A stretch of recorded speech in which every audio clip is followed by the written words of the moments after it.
سلام الله عليكم ورحمة الله تعالى وبركاته. خواتي حبيبتي في الله، أسأل الله سبحانه وتعالى تكونوا جميعا بألف خير.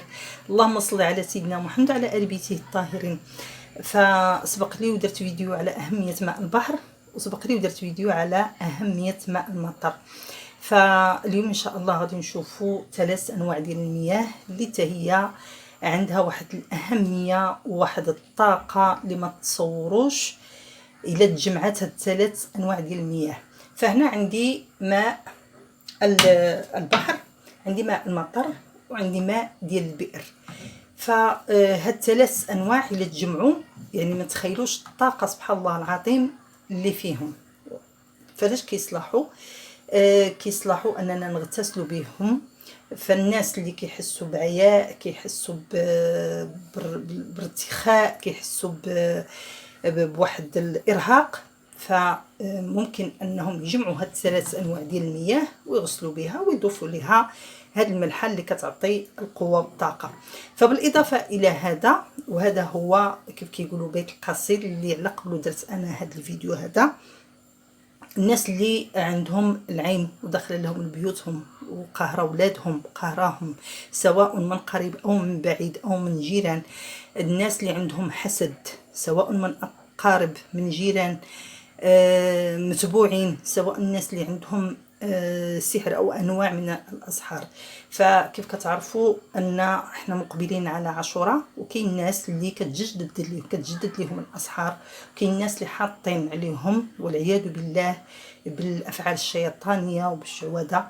فبالإضافة إلى الرقية بطبيعة الحال لابد من الاغتسال بالماء المقروء. فهذا الماء المقروء اللي هو كناخذوا اما الماء العادي في حالة الا ما عندناش هاد المياه هادو كناخذوا الماء العادي، لكن مادام ان الصيف وكنمشيو للبحر فما فيها باس اننا وسبق لي قلتها اننا نجيو معنا ماء البحر اما ماء المطر اللي سبق ليها وجمعاتو مني كتصب الشتا. وماء ديال البير، فالناس اللي كيمشيو للباديه واخا في المدينه راه كاين البلايص اللي فيهم البير ممكن اننا نحصلوا عليه، والحمد لله هو جبناه وكاين. واخا تشوفوا البني والاقامه العمارات راه كاين البلايص اللي فيهم البير ممكن اننا ناخذوا هذا الماء. فعلاش انا جمعت هادو؟ لان هادو الا تجمعوا كيف قلت لكم راه فيهم واحد الطاقه سبحان الله ربانيه، واحد الطاقه خصوصا الا قرينا عليهم، يعني راه كيهلك الشيطان، كيهلك نفس العاشق، كيهلك الاسحار وهذاك العارض وخادم السحر. فاحنا كنعرفوا ان الناس اللي كيديروا والعياذ بالله هاد الشعوذه ولا اللي حاطين عليهم ناس اخرين لا غير هذا، ففي الايام اللي كيكون مثلا الناس اللي هما متقي الله وكيجتهدوا، فالاخرين حتى هما كيجتهدوا في هاد الطرق ديال الشعوذه وكيأذيو الناس. فمثلا في ليله القدر عندك قبل عيد الأضحى ملي كتدخل الحجة عندكم ونحن مقبلين على عاشوراء كتجدد الأسحار، وما بعد عاشوراء غتجي إن شاء الله الذكرى ديال المولد.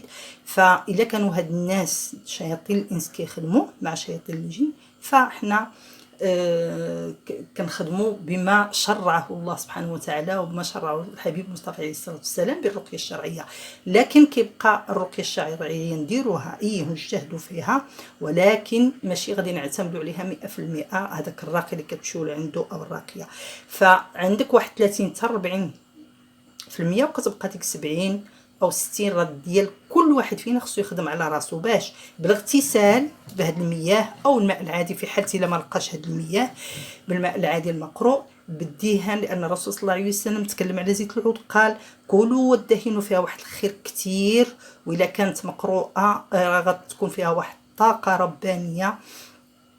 عندك قلنا بالرقيه وبالاغتسال وبالدهان وبشرب الماء المقروء. فاحنا كنسعوا كل الاسباب، وكيف كيقول المثل المغربي قال لك ما كيحس بالمزود غير اللي مخبوط به. يعني الناس اللي هما ممسوسين، الناس اللي عندهم حسد عين كيعانيوا من السحر، فهما اللي غادي يعرفوا بقيمه هذا الفيديو، بقيمه هذا الكلام اللي كنقول. فاحنا دائما كنطرقوا الابواب، والله سبحانه وتعالى اكيد اللي طرق بابه ما كيردوش، فما علينا الا ان نجتهد في الدعاء وديك الساعه ديال الاستجابه ديال الثلث الاخير سبحان الله راه ما كاينش بحالها سبحان الله. فنجتهد في الدعاء في اوقات الاستجابه، نطلب الله سبحانه وتعالى يعافي الجميع. فالطريقه وهي اننا كنخلطوا هاد المياه كلها وكنقراو فيها ما تيسر. الا كانت عين غير دخلوا للانترنت، راه كاين صور وايات ديال العين، كاين ديال الحسد، كاين ديال السحر، فقراو على ما تيسر. ونقدروا نديروا فيه السدر اما مدقوق او وريقات، حتى الا كان وريقات نديرو قبل باش يطلق، والا كان مدقوق يكون افضل باش غيعطي الفعاليه ديالو. ونقراو عليه ونغتسلوا به. ونقدروا نزيدوا عليه ماء هذا الملحه الحيه لانها كتاثر في الجين المعتدي. وتصلوا بهاد المياه بثلاثه كيف قلت لكم، راه واحد الطاقه ما تصوروش ملي كيتجمعوا، اللي كنتخلصوا اولا من ديك الطاقه السلبيه والموجوده في الجسد بطبيعه الحال، لان كنتكلموا حنا على الجسد. وبالتالي ممكن انك تاخذي قرعه وترشيتها اركان البيت العتبه الا كنتي شاكه ان عندك الناس اللي كيرشوا الى غير ذلك. عافانا الله واياكم. قولوا قولي هذا واستغفر الله لي ولكم، والسلام عليكم ورحمه الله تعالى وبركاته.